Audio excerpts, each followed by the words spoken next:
The Primark Project. I was born after the Unification. I have only ever known the safety and security of the Imperium. I say this as I am told in that age, before the Unification, during Old Night. It did not happen. We humans had witnessed such horrors that it barely registered amongst the darkness of those times. But then the Emperor came, and he cast the tyrants down, and he brought sanity back to Terra, the cradle of humanity. They say strong men make good times. I was a product of those good times, and you know what they say about good times. I was soft. We all were. And when it happened, it was the worst moment in my life, whereas it should have been my greatest, my brightest memory. I froze. I was not alone. Many of us did. But I dishonored myself. I am jumping ahead. I had worked so hard. Yes, I was aware that had I been born to another family, a less salubrious line, I would never have had this opportunity. But I was, and I did. And it did not take away from any of my achievement, for I had worked hard, as hard as any menial, harder even. I strove night and day, never failing, never shirking off, never dawdling or wasting time. I was aware how little I had. For when there are immortals in your midst, it makes things come into stark relief. My grandfather had been one of the last to surrender to the Emperor of mankind. Though he hated to do so, it was clearly the right choice. And the Emperor has not aged a day since their meeting, since the day he accepted my ancestors' acceptance of the inevitable. They were static points, these mortals. The rain fell, the sun shone, the world revolved around the sun, and the Emperor and his Primarchs existed. They were timeless, ineffable, infallible. They would shield humanity for all the days of our existence. They would lead us into a bright new future. Yet this fact, this one little thing, seemed to have changed us all somehow. We knew how precious life was, our allotted time in it, because we had something to compare ourselves against, the timelessness of the Emperor and his sons. Even his legions, his angels of death, they seemed to be timeless, never to succumb to the harsh truth of reality, of time. The weakening of the body, the slowing of the mind, the creep towards the date which would be our last day. They knew it not. Even they, as Astartes. So it was not difficult to see why they were venerated so, were near worshipped. If we were not in an age of enlightenment, of logic, of progress, then surely we would have fallen on our knees and wept at their advent, any of them. His many forms of transhumans, his custodian guard, his marines, his primarchs, or himself. It was hard sometimes, I heard from others. Hard to know that no matter what you did, how hard you tried, how much we strived, none of us would ever even come close to their achievements. And we had only one lifetime, only one. They had all of eternity to add to their legend. Imagine that. To be an Alexander or a Caesar, but to be able to pile achievement upon achievement, glory unto glory, for all eternity. Never ending, never stopping, never weakening or becoming frail. They had it all, as what some said. In hushed terms, whispered in dark corners of corridors, or when the Amasek flowed too freely. jealousy. Even here on Terra, it was rife.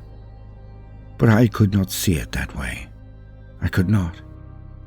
Imagine being a servant of humanity, its guardian and protector, its general and brightest light, but to know that your trials would never end, that your role would be forever. Imagine that. I pitied them, in a way. Not in a negative or hollow, condescending way, never that. But I wept for their trials, for the burden that would seemingly never be lifted from their shoulders. And from my perspective, it was impossible not to thank them, to be beholden to them, to know that their superhuman abilities were needed, as no mortal man could possibly take on this responsibility without end.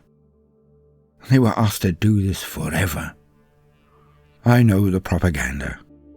When the galaxy is free of the taint of Xenos, when the stars have been brought to heel, when the enemies of humanity have been defeated, when their hatred of us has been revenged, when we were safe, then they could lay down their mantles, and only then.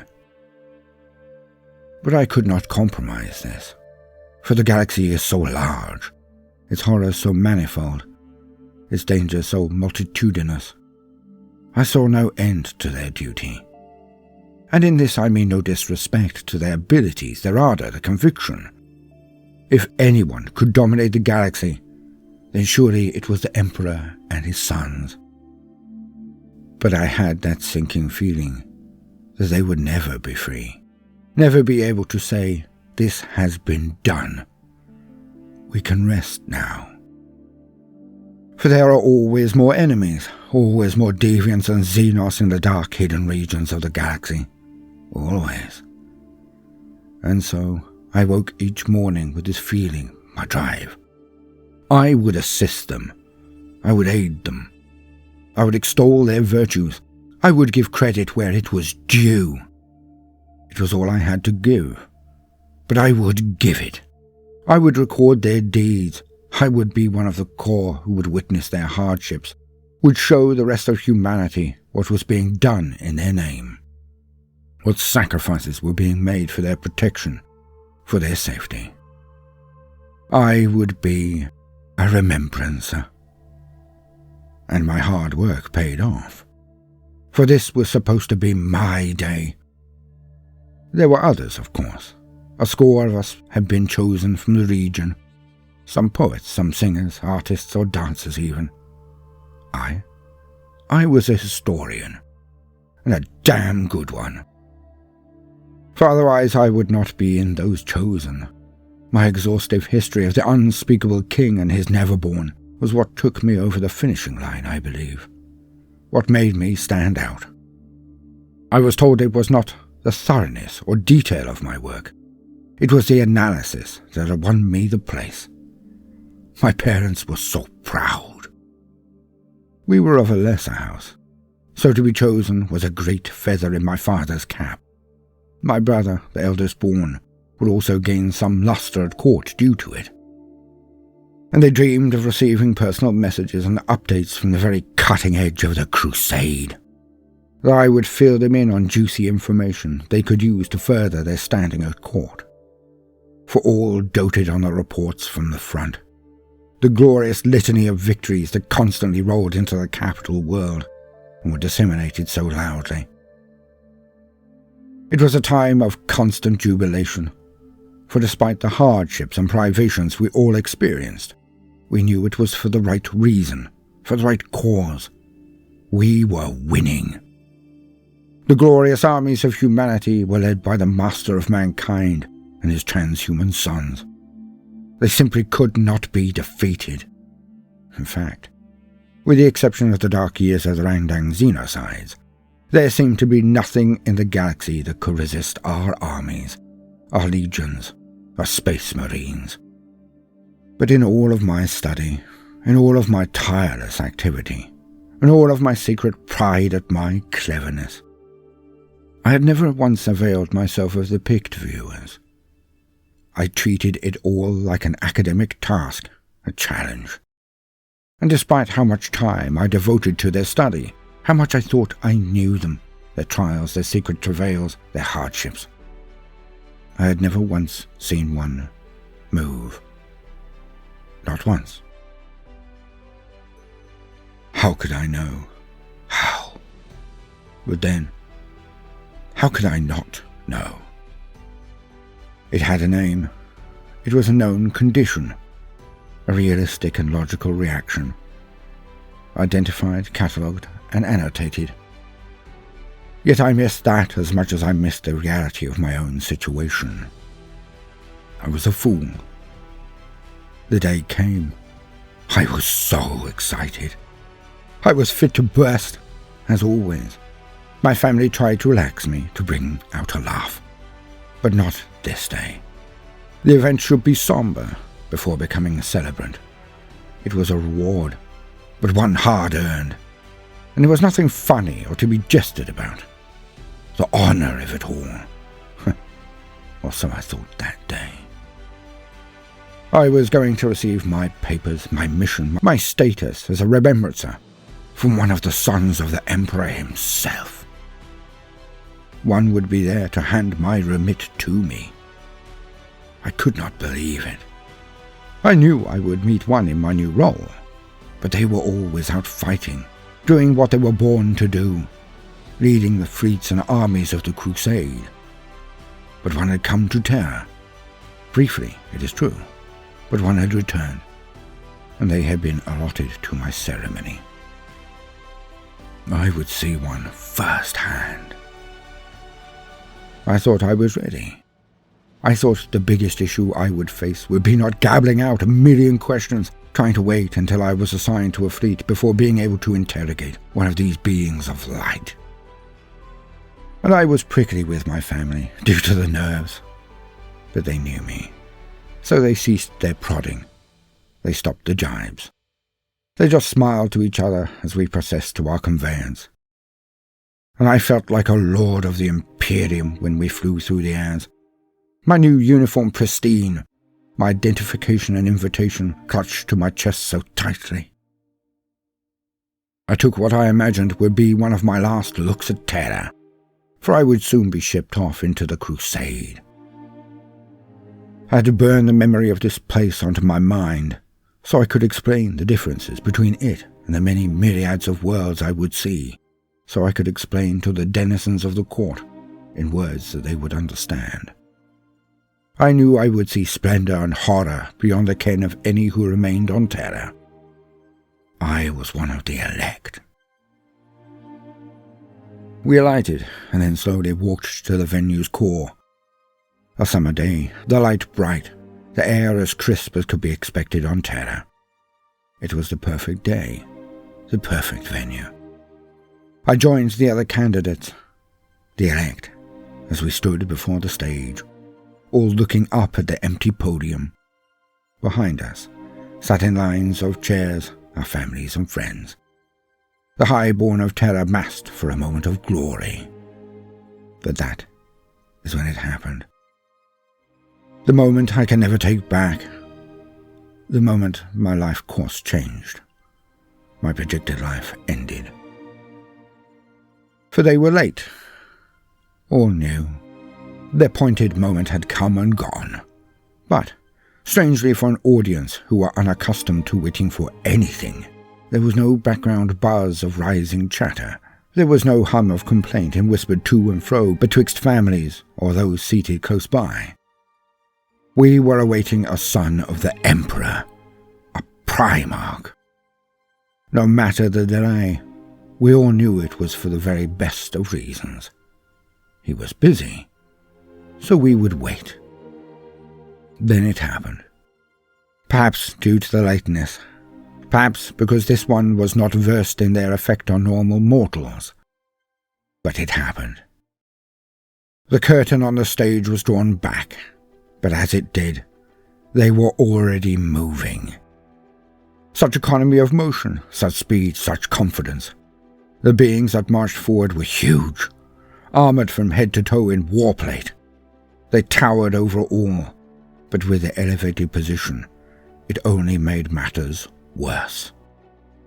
There were 2 Astartes on either side of him. Their armour shone in the morning light. Their footfalls created such an echo on the polished marble that it sounded around the entire area. And there he was in the centre, a Goliath who dwarfed even the Space Marines at his flanks. He was massive, his bearing imperious, otherworldly, almost blank. And something inside me snapped. It was not just the size, the armour, the intent, the wave of aggression that hit us all like a tsunami, like a slap across the face. But this was only the initial shock. It was how they moved. Impossible. Their speed. It made blurs of their arms as they swung them up and down in the march. And they marched at us. It did something to most of us. I heard screaming. I heard chairs flipped over and people backing off in terror. But I did not see them. I could not even see the people around me. Not beside me, not behind me. Not even some of the urchins who had snuck into high places to try to snatch a glimpse of the living god we were about to meet. All I could see were the Marines and their master. It consumed me. I was stapled to the spot, unable to breathe in case it drew their attention. I could not screw up my eyes and stop the shattering of my mind, my future. I just stood there. And then it started. While the crowd backed away, I opened my mouth, my eyes wide, and a noise came out. A wail like an alarm erupting from my stomach, through my chest and out of my mouth. I just stood there wailing as my urine ran down my shaking legs. I had never seen one. Never. How could I know?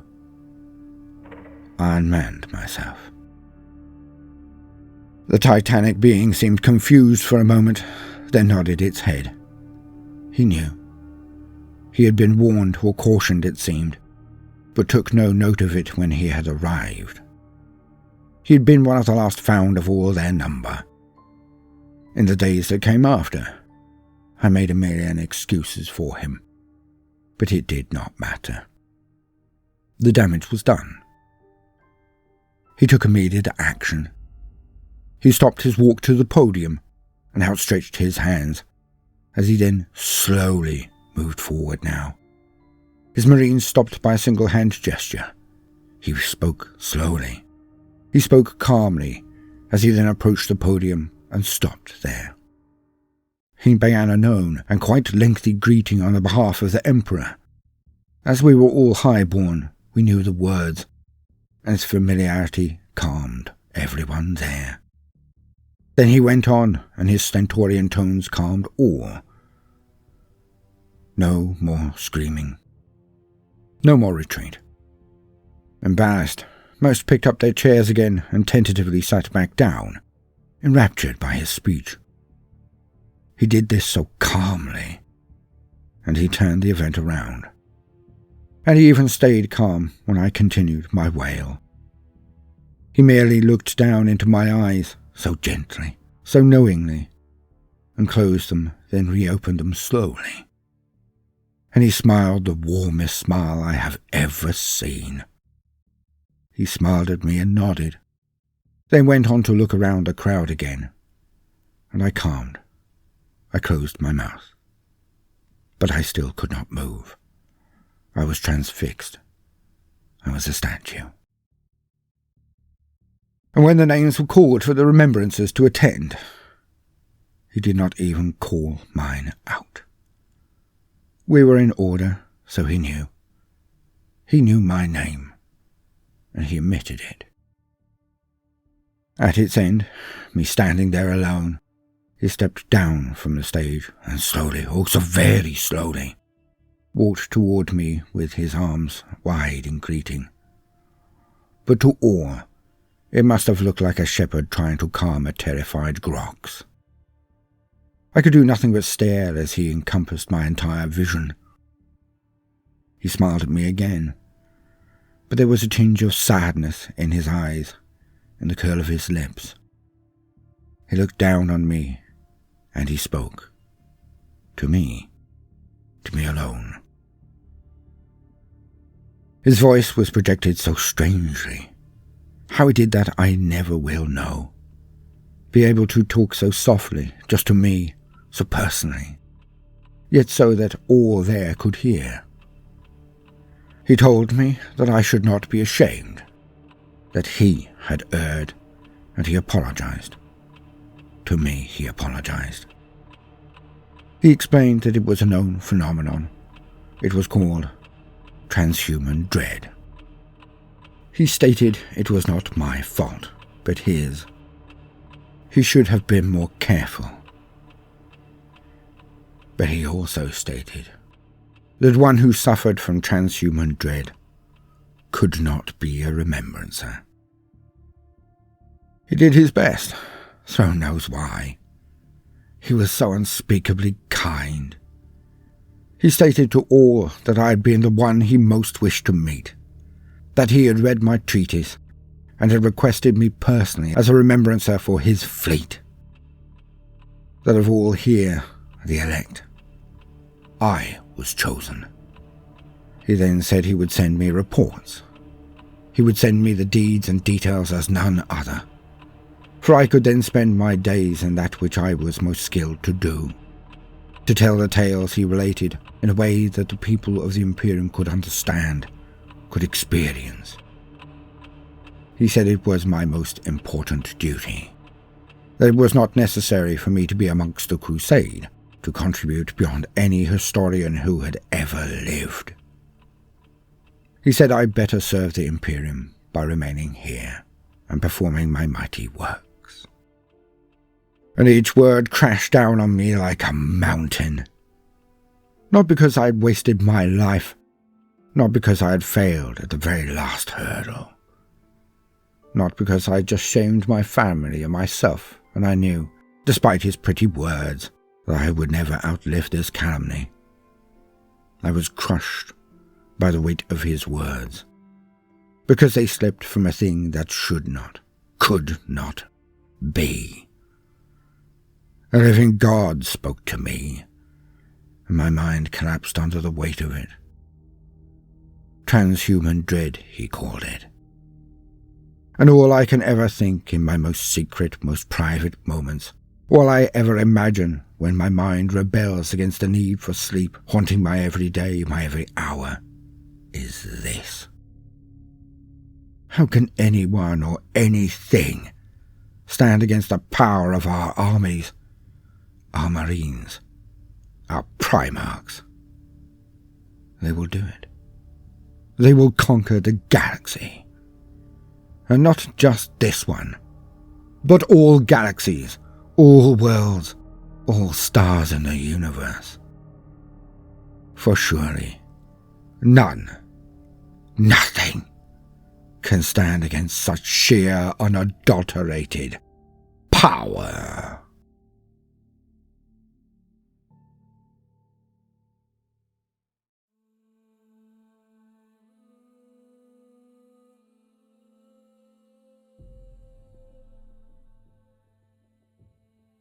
Welcome, gentle listener. I am Voldemort, your faithful servant, and I wish to introduce you to the factions, forces, and faces of the Warhammer 40k universe. The grim darkness of the far future, where there is no time for peace, there is only time for war. And today, we shall be discussing one of the most important projects to have ever been attempted, one of the most audacious to ever be realized. One that must surely stand up against such titanic events as the creation of Dolem Gates or the discovery of warp travel. It was a project that changed the face of the entire Milky Way galaxy. Of course, I can only be speaking of the Primarch Project of the Emperor of Mankind, the protector of humanity. A good chunk of the entire setting revolves so heavily around those futuristic parodies of knights in shining armor, the Space Marines, that it is difficult to imagine the grim darkness without them. But it is in the Primarch Project that their genesis is found, For not only the legendary 21 demigods of battle were created in the petri dishes of the savants under the Himalayan mountains, but through them, the legiones Astartes, the Emperor's own angels of death, his space marines. But this was not done all at once.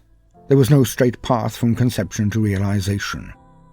For even the Emperor and his chosen aides had to make mistakes, could not create the finished product the first time out of the gate. So let us now delve into the nuances and history of the creation of the Primarchs. And let us ask the most poignant questions to begin our quest for enlightenment. And for this, we shall take the opposite tack to most historians. For them the line is who, what, when, where, how, and finally, why. But we shall begin with this question, the why of the matter. What did the Emperor need with such weapons? Why did the Emperor create the Primarchs? So let us begin. For one can scarce believe the reason, most balk at the magnitude of it all, the sheer scope. For the Emperor, the ultimate human, the protector of our entire race, he would do nothing less than threaten the very gates of heaven, or more to put it, the gates of hell, all for us. It is in his history and his experience that we find the need to drive, the very mandate to do as he did, for he was born to perform this task. The Emperor of mankind was a perpetual who was birthed at the very beginnings of civilization. Perpetuals are a rare form of human that age only up to a certain point, then they are effectively trapped in time. Or mostly. They do not age, they do not get ill, and they do not die. Of natural causes at the least. But more than this. Should any of them be attacked and slain, fall and their bodies broken, or be destroyed in any other way bar only two, they will return. Their injuries will heal, their body parts regrow, their heart restarts, and their lungs snatch at air again. They were truly immortal, yet they were gifted in other ways as well. Most were psychers, those able to detect, touch, and manipulate the astral plane, the sea of souls, the materium, the warp. But as with all things, there were those who were more blatantly talented than others, and the most talented of them all was the Emperor. He was so potent that his consort, as close to an equal as he ever came, described his power as being more than all of the other perpetuals combined, that had they rallied, all of them, and stood against him, they still would have been outmatched.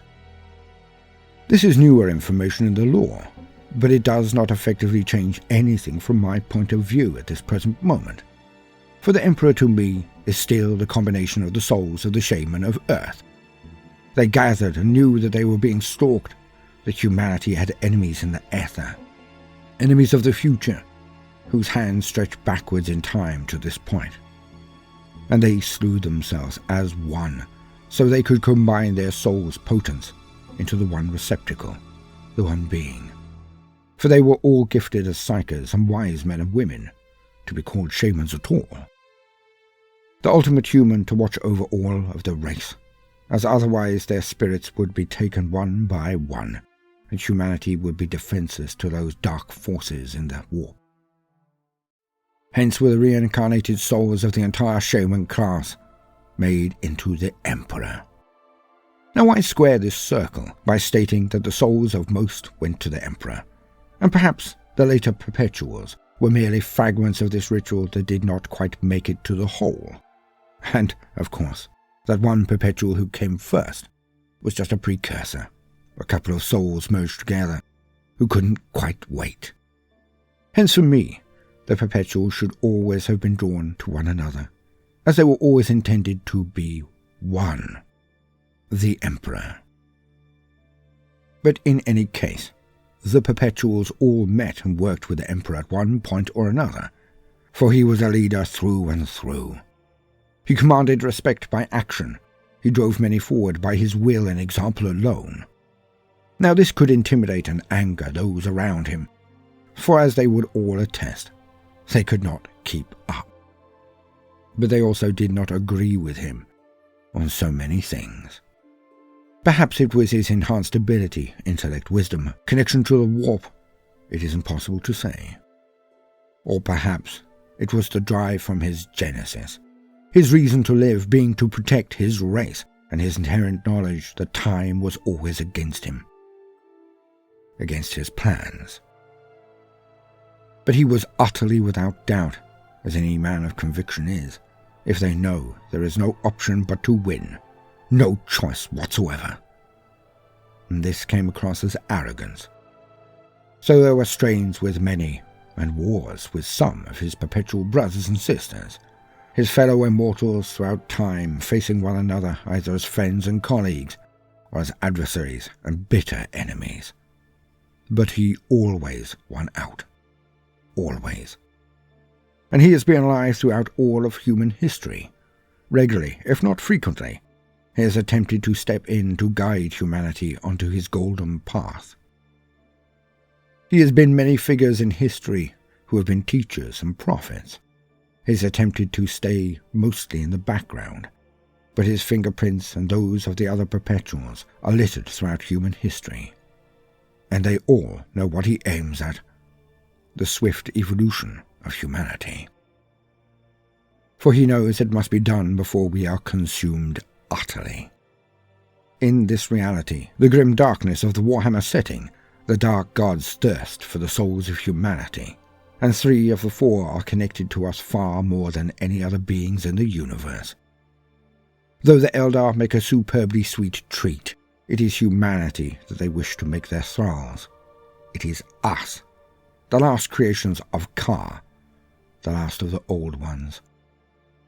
The Emperor stepped back for many millennia when the race was headed exponentially upward, when we were reaching our peak, the golden age of technology. But when the birth pangs of Slaanesh destroyed the human hegemony by stopping all warp travel, he was forced to move. In the background, he had always been researching, always been trying to find the keys to what was needed, the very technologies that the old ones used to create us, and so many other races across the galaxy. The power of genetics, the harnessing of directed evolution. It was almost poetic. Why? Due to his programming? Or perhaps due to his experience? For the Emperor had not just been a Confucius or a Solomon, but also a St. George. He had struck down the Void Dragon when it rampaged on Earth in the dark days of early medieval savagery. The Emperor knew the power of the Dark Gods. He felt their birth, each and every one of them. He knew their genesis. What had not given the most power, perhaps, but had given them the most form? It was humanity, his own race. Imagine living in a world where magic and summonings and demons were also very real. Then imagine you witnessed every age of humanity, all that had been done in the name of these terrors, and that you knew their eyes were set on Earth. The genocides, the wars, the torture, corruption and pestilence unleashed on humanity, most times using humanity to perform it. This was the work of the enemy, the dark gods of chaos. That is why he was so adamant, so rushed, so directed, so indefatigable. He was the only one who could fathom the menace, the danger. The reactions of Erda to her part in the matter clearly show she had not even an iota of realization of the power and threat of the enemy. Not one iota. Not really. And it was made all too clear to the Perpetuals what was at stake when old night settled in, or it should have been, when the horrors of the Age of Strife unfolded before their very eyes. But I will be brief on this element, as we must cover the Age of Strife and Unification Wars in more detail at another point. Let it just be known that of all the wars that have ever been fought in all of the history of the galaxy, there are 3 that stand out the most. The War in Heaven, the Horus Heresy, and the Unification Wars. Personally, I believe that Unification Wars were far worse than the Heresy, yet only for the numbers involved, is Horus's rebellion always touted as the most cataclysmic. From my reading of the lore, the half-hidden truths, the scant and oblique references, the Unification Wars were literally hell on Earth. And it was this hell that bred the need for such radical action, such an impossible task. The dark gods were rife on Earth, which was then called Terra. Psychers and witch cults of immense power. Demon princes and their entourages strode the very surface of Terra. The remains of the most vicious weapons of the previous age were now under the control of mad tech barbarian tyrants. All the technology of the Age of Wonders in the hands of psychopathic barbarians. And gene-tech-enhanced monsters were as prevalent in the armies of those despots as were the unclean of the warp. It was hell. And somehow, he and his allies had to take it, all of it, before they could do aught else. They had to reclaim Terra for humanity. It was in this backdrop that the plans were made. For the Emperor would not move until the death of the unspeakable king, the one man he ever feared. But to take Terra from such enemies, from such horrors, it required he made horrors of his own.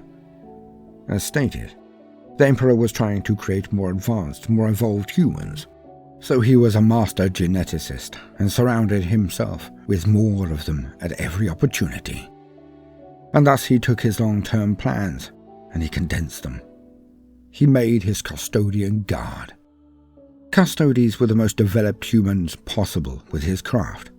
They were huge, larger even than the later Astartes, yet their manufacture was too time and resource heavy. They were his guard, but they could not be his army.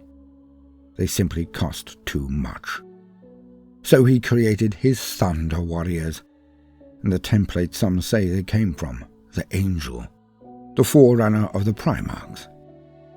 He had to use his own DNA, that of a perpetual, to create all of it. But he could not do it alone, and had to use the genes of his consort, Urda, the one who had stuck with him throughout the ages. So in a very real way, the Primarchs and the Astartes were as much the children of Urda as they were his. The Thunder Warriors were also huge, larger than a Marine, but not as large as a Custodian, some reports state. But they were things made for a tragic and terrible war. The most brutal war of them all, the Unification Wars. They were recruited from the most animalistic and terrifying of all the populations that the Emperor brought into his Imperium. He, Malcador, and Urda were the prime movers, but they had no choice, is what he would always tell them. And he may have been right. But the use of the perpetual DNA allowed their creations to be so much more than human, so much more than the gene warriors of other warlords, because their very beings were resistant to the warp and all of its spawn. Not proof from, but more resistant than any. And this was necessary due to the number and power of the hellspawn on Terra. It is truly a wonder that the Imperial truce was taken up at all, with demons and horrors of the warp having been in the very center of the wars. But then, the war did not take years. It did not take decades. It took centuries. And it took decades after the last flag had fallen before they strode out into the universe with their imperial truth as the core tenet of the crusade. Well, that and revenge. The Thunder Warriors, the Legiones Contagious, they were wild and dangerous themselves, but they were loyal to him alone, their Emperor. Their power was only matched by the instability of their design, for they would have heart attacks, twist inside out under their skin, totally break down at any moment, especially during combat. But this was the price of speed, the corners the Emperor may have cut. Or perhaps he built in this fragility, this failing, on purpose. But in any case, they did not last. They had nothing of the longevity of the Custodes and the later Astartes, and that grated on them at the time. The Angel was a being of such grandeur it can only have been the precursor of Sanguinius. But it was so much more.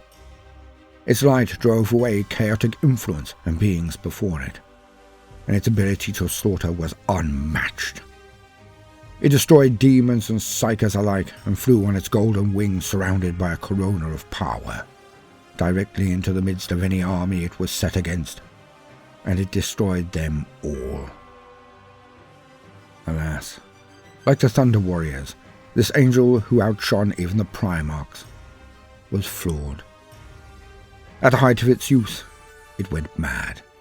It flew to a city on another planet and destroyed every living thing there. All humans.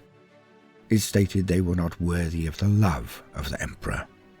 It then went out in concentric circles, slaughtering every city it crossed. And it did all of this in a day. And the Emperor was forced to inter it in a very special trap, in a very special place. He did not destroy it, but it was of no further use to him. Thus the Unification War progressed as the Thunder Warriors and Custodian Guard, led by the Emperor Malcador, took empire after empire, and their resources grew. While his armies did this, the research, the great work continued, and the Primarch Project was begun. But this was not just an act of science and genecraft, no. For the Emperor knew that his greatest enemy would ever be chaos. Their minions would be at war with his for all eternity if he did not forge weapons strong enough to end the deadlock and defeat them once and for all. This was always his goal, to defeat chaos. So his sons should be things that would be able to fight the worst the dark gods could throw at them. And so the Emperor used all of his mystic might in their creation, a might that some say was not his own, was borrowed from the enemy themselves on Moloch. But we shall get to that at another time. The Emperor used warp power to enhance the Primarchs. It is not entirely known at this point, and it may never be known, but many believe that the Primarchs had powerful entities grafted to their all-too-human souls. Others believe that he bequeathed some small fraction of his own power to his sons, to his Primarchs. No matter the source, the Primarchs are not just super soldiers. They are beings of light in equal measure. They truly are as akin to him as is possible to any who was not born a perpetual. Each Primarch was huge, powerful, and intelligent to a level that was almost impossible. They each had specialities, their strengths, their purposes, but all were made for one thing, really: war. They would be the leaders of his armies, his legiones Astartes. Each Primarch was also the genetic template for their legion, each marine a tiny copy of their splendor. They were not as individually strong or as fast as Thunder Warriors, his marines, but they were stable, both of body, mind, and spirit. And they were effectively immortal. They died, but not of age or sickness. And they were sponges for information, unquestioning in their duty and loyalty, and utterly without fear. They would need to be.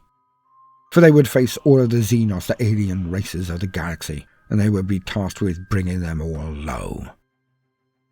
To free all of humanity across the entire galaxy, not just the old colonies of the human hegemony of old. No. The Emperor had seen too much, had endured too much even then. Although there was not the rampant and myopic, rabid xenophobia of the age of the Imperium, the Crusade was not gentle to those they met.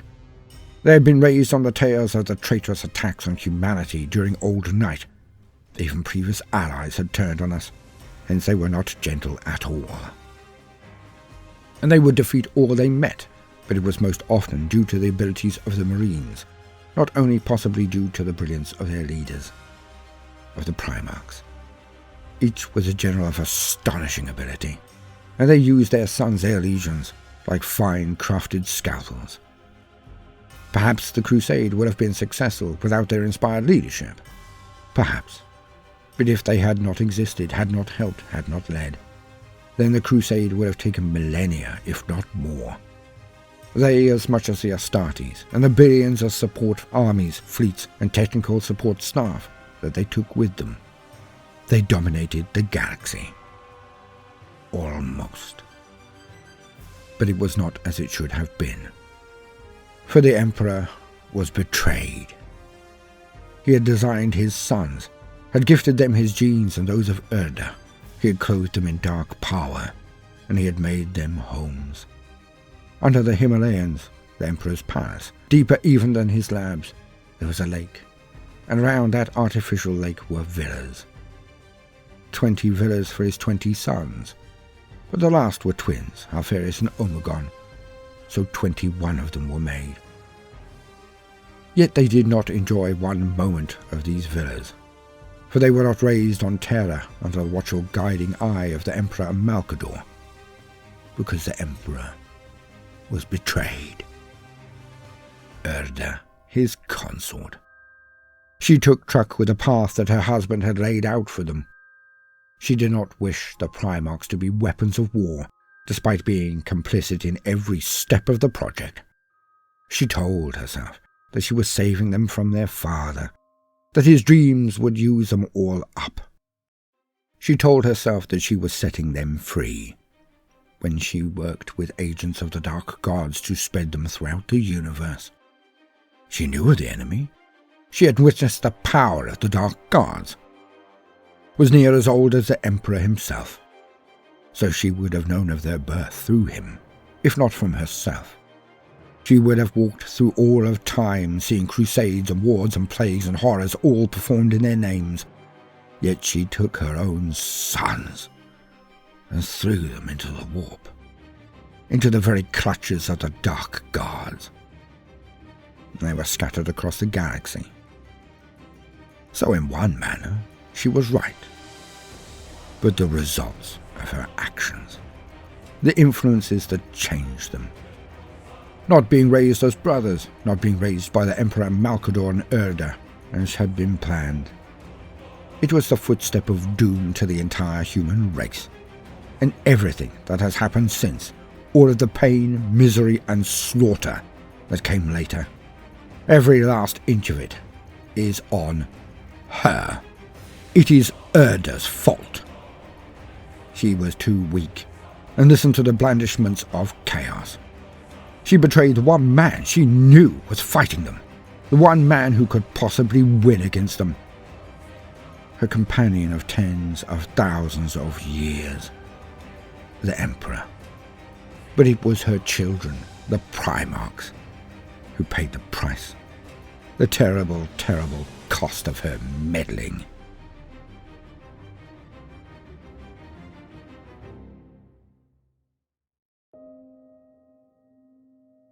He had no choice. Usually, a reunification was a thing of joy, a moment of triumph. The son of the Emperor had been found. The whole of humanity was enriched by the news. Celebrations will be declared that will last for weeks.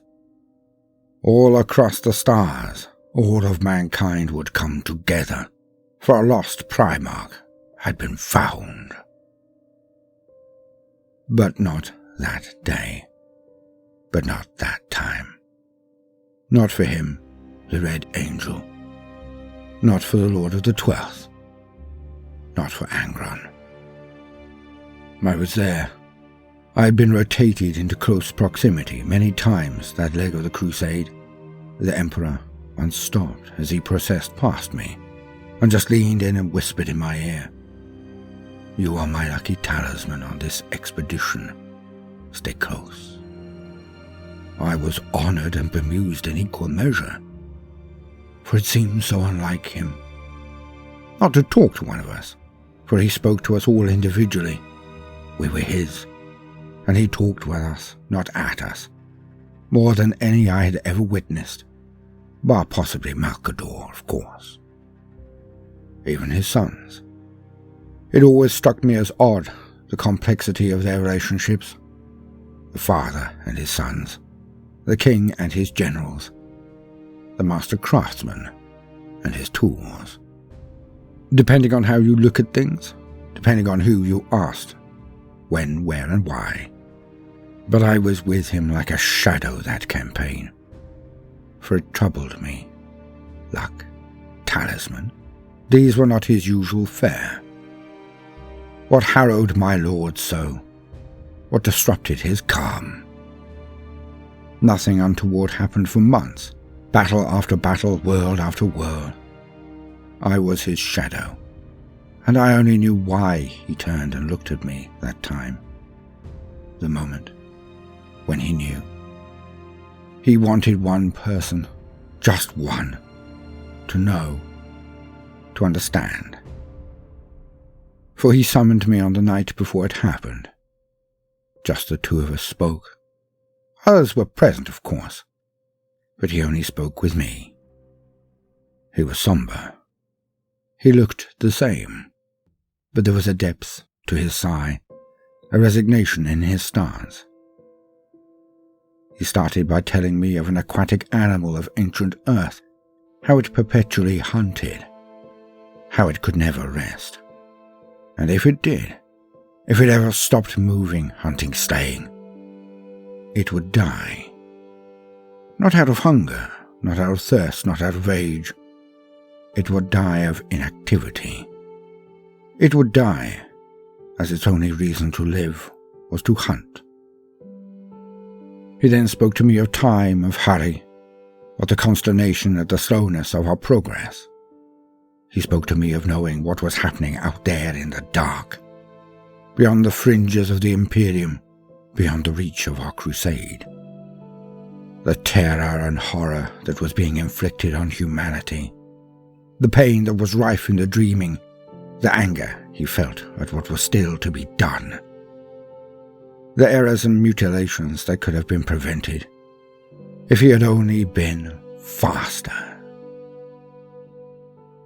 It was the one time I ever heard him doubt, regret so much. So much pressure was on him. To be able to see into the void of space and hear the cries of your own people. To be able to cast your mind into those places and bear witness to the tyranny inflicted on us. I am Custodes. I am master of my emotions. But I am also trained by my Lord, the Master of Mankind, to know them, to acknowledge them, to experience them. For we are human, we Custodes, far more than the legionaries. And I near wept for the desolation I saw in the reflection of his eyes. He could not, would not weep. I was concerned for him. That perhaps, just perhaps, the wars had taken their toll. That this one night was the beginning of potentially many. Was I to be his counselor, as those closer to him were his concilium? But no. It was the next days that proved he needed me to know what happened. He needed one person alone to truly understand. Angron. We found him. Perplexed at the readings from the screens, we looked for cause. He had obviously gained command of an army, yet he had not dominated his world. He was outnumbered, outmaneuvered. The next morning, he would be dead amongst his vastly outplayed foes. We looked on, aghast. Near mind-numbing was this news to all of us. It made absolutely no sense. He was a Primarch. Then he met Angron. The Master of Mankind met him, and saw what they had done to him. These barbarous butchers. They had cut into his brain and left a cybernetic death sentence. A set of nails that drove down into his very mind. He was broken. They had destroyed him. The people on this world had taken a Primarch child and twisted it into a killing machine. It was an abomination, and he had not prevented it. Angron now had an expiry date. A timeless being had a time. Later investigation merely proved what he and we Custodes suspected. It was permanent, and it was ongoing, and the Emperor had to make a choice. Be it to protect the return on investment, or protection of a mutilated son. He did the only thing he could to elongate his existence. He let him hate. He gave Angron reason to carry on, hating him. How it must have hurt the Emperor. If he were a normal man, it would break him, break any, to be hated so much. But he did it for his son. He did it for number 12, as some would have said it. But he had no choice. Because that night, he was speaking of his son. He had seen it all. It was during our very conversation, trying to come to terms with what he already knew. They had destroyed his son, number 12, Angron. And he could either aid him in his rebellion, and then take his men and women into the stars as brand new Astartes. But that would have taken so much of Angron's hate. His only reason to live. The thing that was keeping him going. His hatred and his pain. So, to save his son, who could not be saved. To just buy him some more time. Perhaps to permit him to make at least something of a mark on the galaxy that perhaps might be remembered. He allowed his son to hate him so much that he would be so low-hanging fruit, ready to be plucked from the branch by any who would offer him a chance at revenge. The Emperor allowed this, allowed 12 to exist, where a swift blow to the neck with a glaive would have perhaps been kinder. He did this. Not to 12, not to Angron, but for him. And it is something I despise from the bottom of my soul. For he will ever be vilified for an act so loving, so selfless, that he risked all for his son, for the broken Angron. And when he gave the order, when that word passed to the teleportarum, and Angron was robbed of his last battle with his founding family, the Emperor looked deep into my eyes, and he saw it. He saw that I understood. As others looked at him blankly, obeying but not able to condone his harshness, I nodded to him. I shed a tear for him, for his son, for what would come, for how this would seem. And I was then used. He never singled me out again, not until the dark days of the webway.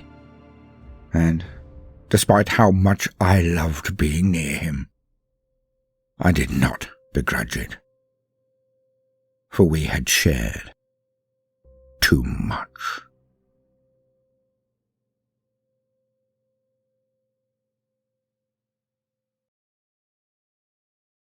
So, we have discussed the why. We have discussed the when. We have discussed the what. Now let us discuss that which many find the most gripping element. Let us discuss the who. The Emperor went out into the universe at the head of his legions of space marines, and as they conquered, one by one, the Primarchs were found. For they all landed on human-populated worlds, as if by design. We shall do this not in order of the Primarchs by number, but by their order of being found. For this, in itself, is fundamentally important, so one can understand the dynamics that were created between them. I shall be brief in my rundown, as the characters are so important that each and every one will require their own larger videos. But do know that I have covered both Rogel Dawn and Fulgrim, should your interest be piqued today. Horus Lupercal. The first to be found was Horus Lupercal, the 16th Primarch. He was found so early in the Crusade that he spent decades with the Emperor as his lone understudy and protege. The Emperor grew to trust him so much, to love him so much, that he later gave him the title of War Master. When he returned to Terra to move on his Webway project, he elevated this first found son over all others. So Horus was left in charge. What I believe to be the Emperor's most dire error was this decision, and I suspect it was due to the last vestiges of his humanity that he did this, because, as I will attempt to show in the future, he left Horus in charge, as it would have broken his heart above all others to have anyone elevated above him. Yet Horus was not strong enough, and he eventually went over to Chaos. And in this one decision, the War Master's treachery, the galaxy burned. His legion was initially called the Lunar Wolves, but were later renamed the Sons of Horus due to the singular honor of being made War Master. Horus was slain by his father on the bridge of his capital ship, the Vengeful Spirit. But he crippled the Emperor in return, and forced him to be interred upon the Golden Throne. Horus led the Sons of Horus, the 16th Legion. Leman Russ, the Wolf Lord, the 6th Primarch. He was found on the world of Fenris, a cold ice planet with more than an echo of the Norse myths about them. Their waters were filled with krakens, their lands with trolls and wolves and bears. The cold was an enemy, the world itself an adversary, but he managed to dominate the tribes of his world. When found, he and the Emperor had a drinking, then an eating, then a fighting contest. The Emperor won, and from that day onwards, the Wolf Lord has been his most ardently loyal hunter. He and his legion have been executioner as well, not only on Fenris, when Leman Russ broke the back of his brother Magnus, but before. Leman stayed true during the heresy, but his rage near killed him. He took his fleet and boarded the very flagship of the War Master, and near slew Horus, but his humanity stopped him. And in that moment of weakness, his chance was lost. He was rapacious during the scouring, hounding the traitors out of reality into the eye of terror. Then one day, he went into the stars and was seen no more. His sons have been searching for him since. His legion was called the Space Wolves. They were the 6th Legion. Redacted. The 2nd Primarch. But nothing remains of his tales but half-truths and lies. All record of his life and his legion were removed by order of the Emperor himself. His name was removed from the annals and his statue taken down. There are hints of his activities, but that is for another day. Ferris Manus. Doughty Ferris Manus was found next, the 10th Primarch. He was raised on a volcanic world and duelled a being of metals that can only be found in Necron design. Thus his arms were made silver, coated in the necrodermis of this defeated foe, melted in lava. Known as the Gorgon, an epithet gifted by his closest brother, his friend, Fulgrim. The two were closer than any of the siblings, until the very end. Less is known of Ferris than many of the other Primarchs, as he was slain so early in the heresy. But his sons took the blow hard. His legion was long the recipient of a curse of madness that formed an evil in the warp. For they despised their own bodies, considering the flesh as weak. But this would not have been the wish of Ferris Manus. For he was not an ignorant general. He was just single-minded. He did what he did for the benefit of humanity, for his race, for his father, for himself. He saw the good in it all. And when Fulgrim went to turn Ferris from the Emperor, he stood firm. He would always be loyal. And later, in the Urgard oppression of Estevan, he paid his life for it. He led the Iron Hands. They were the 10th Legion. Fulgrim. The Palatine Phoenix. He was the 3rd Primarch. He landed on a planet who were regressing to death. Stagnation was everywhere. But he grew to understand the machines and then to improve on them, and in mere years he turned the entire planet around. Elected as a leader, he transformed their society and brought them back into the light. A patron of the arts as much as the mechanics of production, he elevated all around him.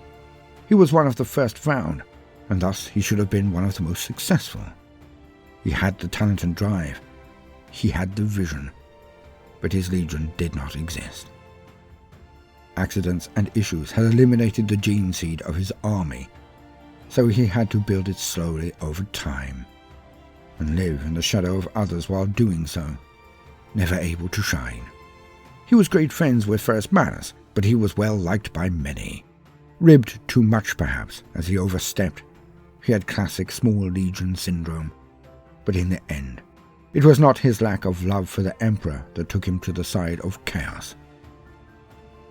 It was a cursed blade that bewitched and twisted him, slowly gaining power over him until he struck his own brother's head off his shoulders. Then he gave up and permitted the demon full control of his body. But of all of the falls to evil, his was not a choice. Even Horus had a choice. All of them had one but Fulgrim. For chaos feared him as much as the angel, so they destroyed him. Fulgrim went on to become a demon Primarch, to hold the same that struck down Guilliman. He lives today, and has been spotted in real space. He led the Emperor's children. They were the Third Legion. Vulcan. The largest of body, warmest of heart. The 18th Primarch. Vulcan was found on the world of Nocturne, and he was challenged by the Emperor. They took to a hunt for mighty worms, salamanders of fire that were as large as legend. But when the Emperor threw his catch down to make a place for Vulcan to land, he saved him despite losing the proof of his victory. Vulcan was brought over to the Lord of Humanity enthusiastically. He was a man of patience, pity, and craft, ever in the fires of the forge, if not the fires of battle. He made many great artifacts, but he was also a perpetual.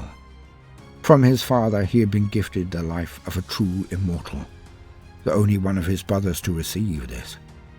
He was slain again and again by the traitors after being taken at Istvan, but he endured.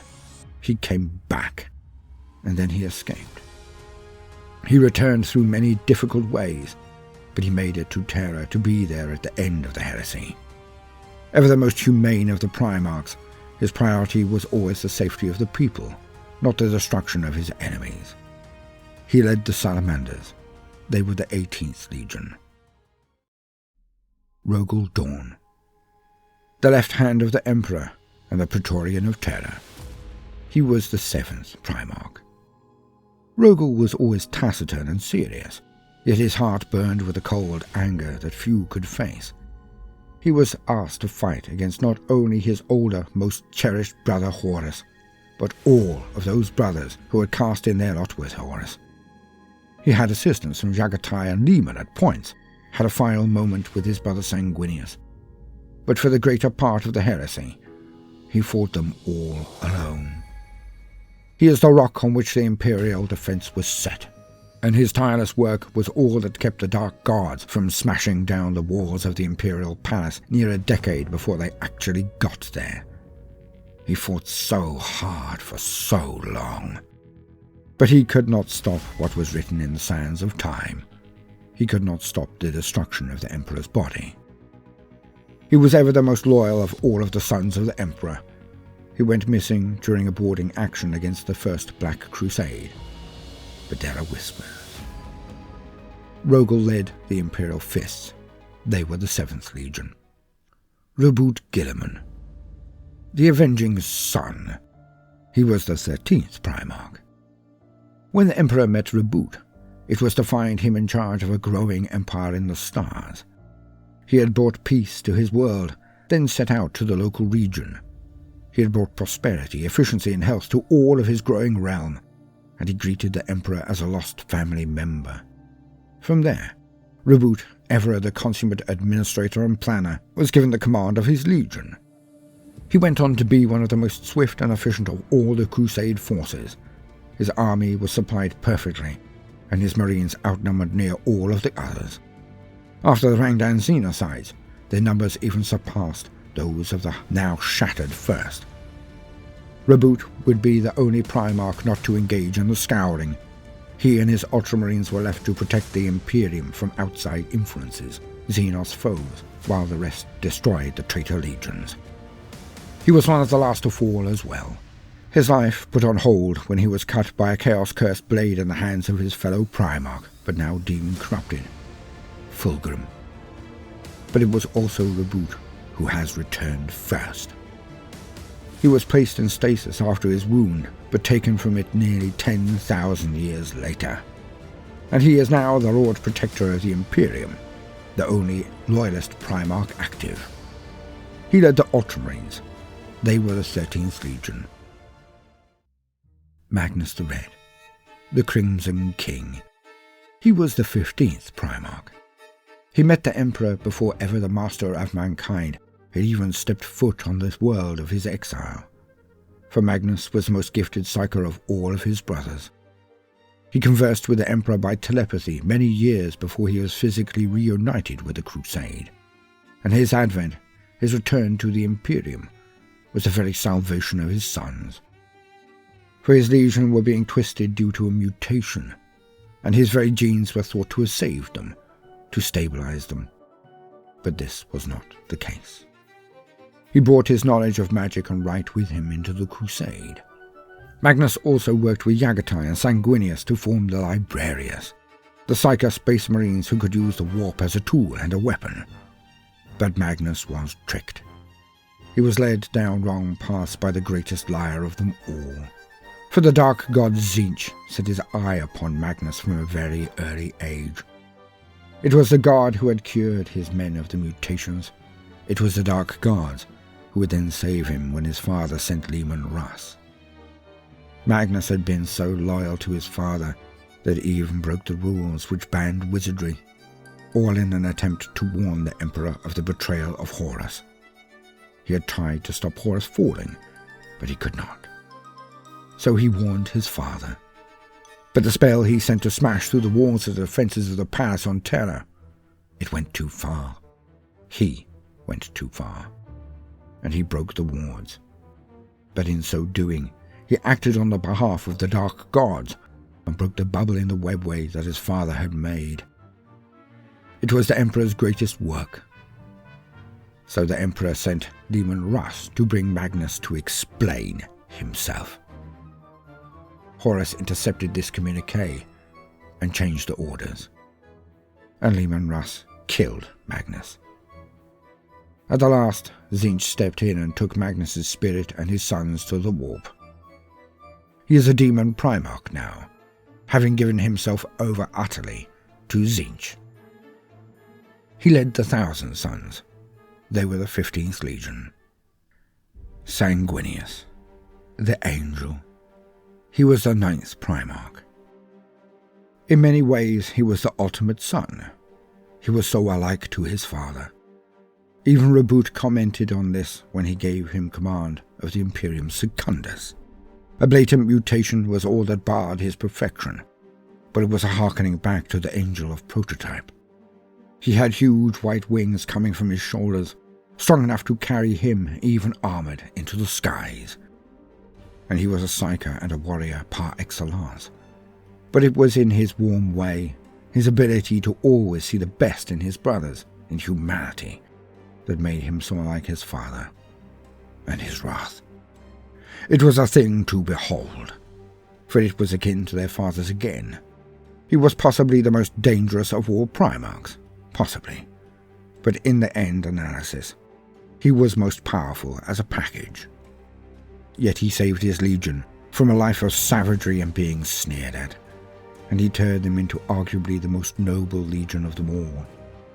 But he died so his father could live, so he could be victorious. For in the last moments of the heresy, it was Sanguinius who got to the bridge first. It was Sanguinius who was tempted one last time, and it was Sanguinius who then fought Horus so hard, so valiantly, that he made a chink in his brother's armor. He gave his life, so Horus had a weakness when he faced the Emperor. And the worst of it is that he knew, for he was a precognitive, and he saw it before he even made the decision to go with the Emperor in that last forlorn hope on the attack. His sons were cursed by Khorne previously, and his death shattered their psychic stability, leading to the curse of the Black Rage, where his sons see through his eyes, see the battle on the vengeful spirit. Sanguinius led the Blood Angels. They were the 9th Legion. Lion L. Johnson, the Lion, the first Primarch, an instinctual tactician, like an Alexander, but he never met his match in battle. In a duel, yes, but not in battle. The Lion was raised on Caliban, a feral world of knights and monsters, but these monsters were born of the warp, and their balance had been delicate. When the Emperor arrived on Caliban, the Lion had dominated it, as had near all his brothers.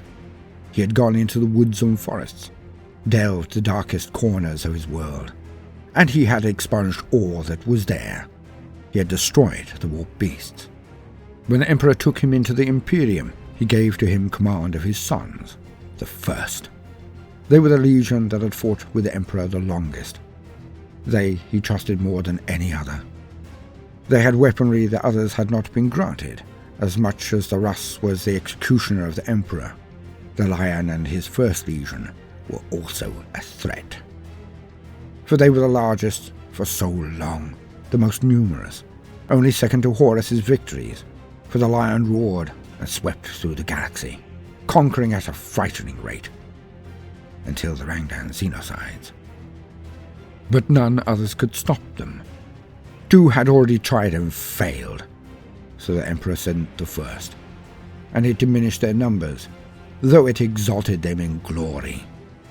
Perhaps he should have been War Master, for he made all of the others instinctively wary, cowed many, and he was brilliant. But he always lacked grace, he lacked finesse. He could not motivate the hearts of his brothers. The Lion now sleeps beneath the shattered remains of his world of Caliban in the rock, for he was injured bitterly when he returned from the Scouring, and his second, Luther, had turned to chaos. They duelled, and he was wounded. None know of his presence, but all pray that one day he will return. For of all of the sons of the Emperor, he was perhaps the one most feared by chaos. He led the Dark Angels. They were the First Legion.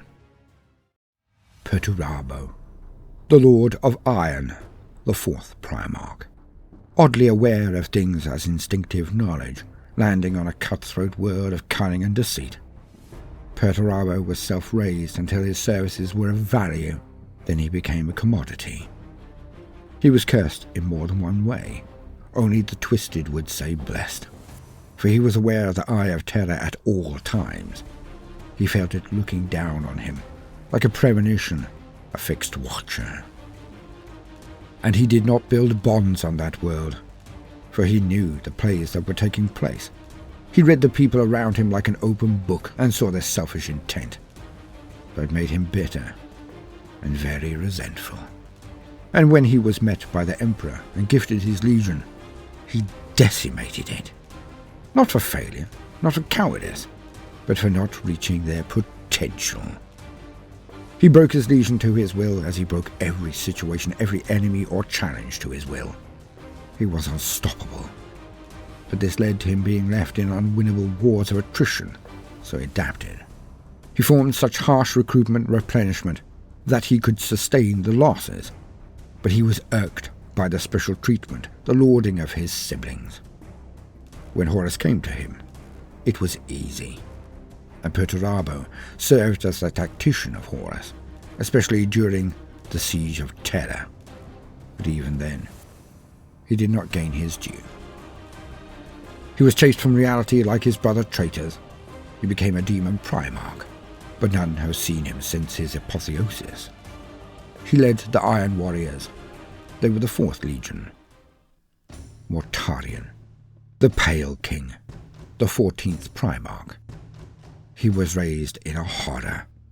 A world of smog cloud-covered plains worse the higher you went. And atop the highest peaks, there were ancient evils. Beings of warped power and spell and hate. They dominated the humans, and it was they who raised Mortarion. He rebelled against these twisted overlords, but in the last, he could not slay his surrogate father, the being who had raised him, the being that these things called king. But then the Emperor arrived, and did what he could not. He slew the last king of these ancient liches. Even when he was taken into the Imperium as a Primarch, Mortarion was always outside of the groups. Always he was the one to hate. The new Librarius he hated. The Xenos he hated. Even sometimes his brothers. Or even his father, the Emperor. And this was what made him pass over to Horus. He was tricked by his subordinate Typhus, and relented to Nurgle to save his men. He cursed them too. He led the Death Guard. They were the 14th Legion. Lorgar, the Aurelian, the 17th Primarch. He was raised on Cultus, and in a devout culture. As with others, he took control of his world. Sometimes by word and philosophy, personality and wit, but also with the sword, if need be. He prepared for the coming of the Emperor. He did not know until later on that he too was a psyker amongst his brothers, but he had premonitions of the Emperor's coming. But he thought this would be a god. When the Emperor stated the terms of the Imperial truce, Lorgar nodded his head. He agreed outwardly that there were no gods, but in his heart he defied the Emperor. His legion stalled in its advance. It was soon discovered that Lorgar had been proclaiming the Emperor as a god, and he even burned those who would not convert, had slaughtered them all. The Emperor and the 13th, Reboot Gulliman, brought Lorgar to Monarchia, his perfect city of faith and cathedrals, and the Emperor made his entire legion kneel, and watch as the Ultramarines destroyed their city. They watched its smokes, and Lorgar was again told he was in error. The Emperor was not a god, but Lorgar needed one. So he was the first Primarch to fall to chaos, as his first and most trusted Marines of his home planet were already chaos worshippers, and they corrupted him. And Lorgar opened the door to the Horus heresy. He eventually became a demon Primarch, and has spent the last 10,000 years in seclusion, in meditation and prayer. He led the Word-Bearers. They were the 17th Legion. Yagatai Khan, the Warhawk, the 5th Primarch. He was always an outsider, his sons considered barbarians, as was he, as he was raised on plains on a world of horseback archers and raiders, the tribes of the Great Plains. Like the great Khans on earth, they warred and raided and lived their lives from horseback. Yet Yagatai was a Primarch, and swiftly he grew, and he too dominated his world. But when he was taken into the Imperium, he was not always well received. His men had been outriders and stalked the dark of the galaxy ahead of the Crusade's main thrusts, but they were deadly. The Great Khan's fleet was the fastest in the Crusade, and possibly one of the best commanded. And when the heresy came, he was courted by both sides. Neither knew the result until the last. But it was not out of love that he chose, but out of duty, out of honor. For he loved his brother Horus more than most, but he swore an oath of fealty to the Emperor. And it was his hand, his men, his legion, that stood on terror with the Imperial fists. Of only two until the coming of the Angel and the Blood. Yagatai was prominent in the Scouring, despite not beaming to the vengeful spirit with his lord and his brothers. He chased and hunted the traitors across the stars until they were forced into the Eye of Terror. Then he went on a pathway of revenge. He disappeared into the Webway after Drukhari raiders, and has not been seen since. He led the White Scars, They were the 5th Legion. Konrad Curze, the Night Haunter, the 8th Primarch. And he was insane.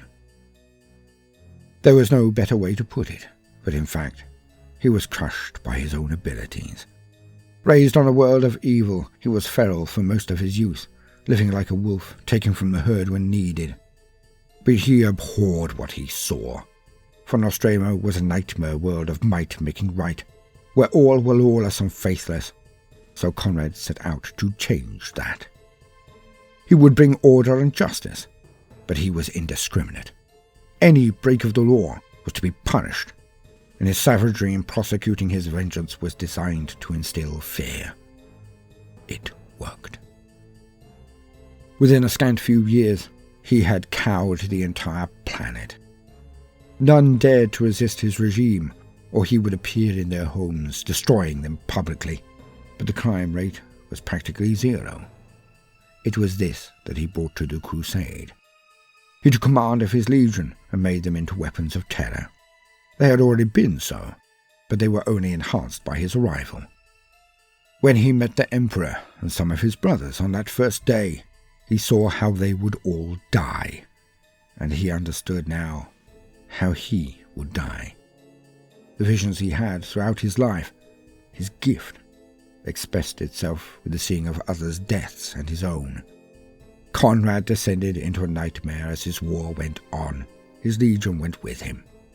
He was declared rogue even before Estevan, so he too was easily turned. He died at the hands of an assassin sent by the Imperium. Of course, he had seen it 1,000,000 times.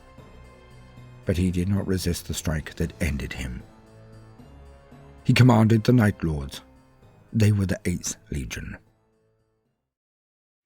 Angron, the Red Angel, the 12th Primarch. Angron landed on a world of true spite.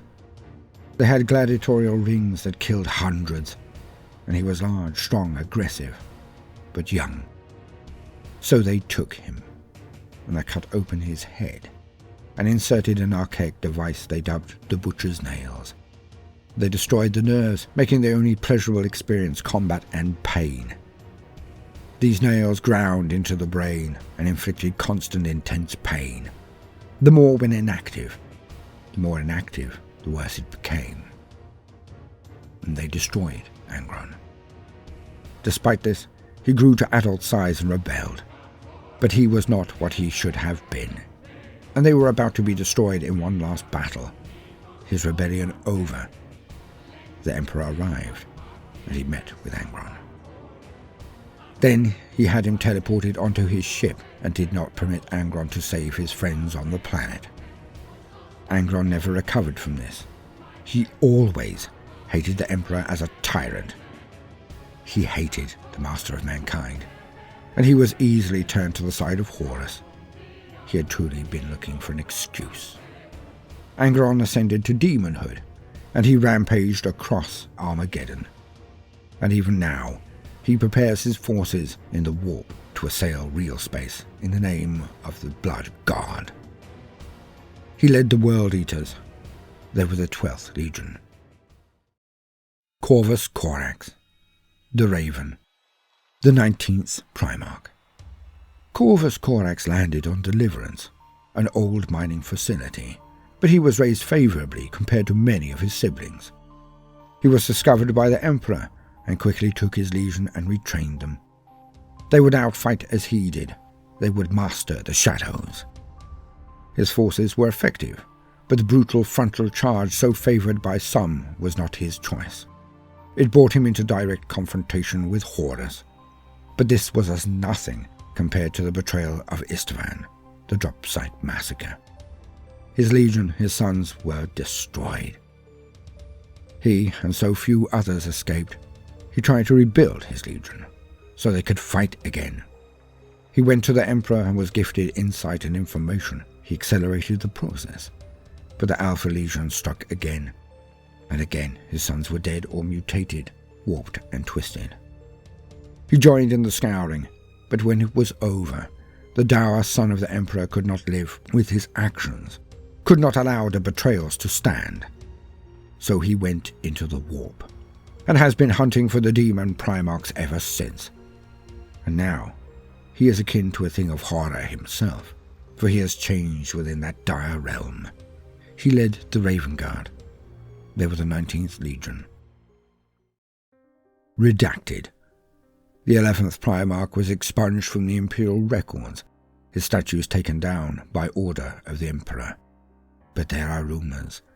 Some say that he is not dead, but incarcerated below the Imperial Palace on Terra, and that the custodies guard him even now. Alfarius Omegon, the twins, the 20th and 21st Primarchs. It is not firmly known where the twins landed, if they were separated, if they remained on Terra, if they were captured by malign Xenos. The tales are all a ruse. Smoke to prevent mirrors shining a direct light on any fact about these Primarchs. They were versed in espionage, terror tactics, fomenting insurgencies, counterintelligence, infowar, and few understood them. And some of the other legions and Primarchs derided their doctrines. Cowardly, inhumane, unbecoming. All were used to describe the brothers Alfarius and Omegon and their tactics. They were approached by the Cabal, a secret sect of races that fought against chaos, and the Cabal tried to give them a choice. They could side with the Emperor, but this would end in a dark future and the likely victory of chaos. Or they could side with Horus in his heresy and help him win. To defeat the Emperor, and then humanity would consume itself in Horus's madness and sorrow at his destruction of everything he had made. And chaos would lose in the end. It is said that Alfarius sided with Horus and brought the Legion into the side of chaos, but that Omegon may have remained loyal. We may never know the truth. One was killed by Rogel Dawn. Most believe it was Alfarius. But to this day, the Alpha Legion charge into battle shouting for the Emperor. None can predict if they are servants of chaos or humanity, or neither. Alfarius and Omegon led the Alpha Legion. They were the 20th Legion.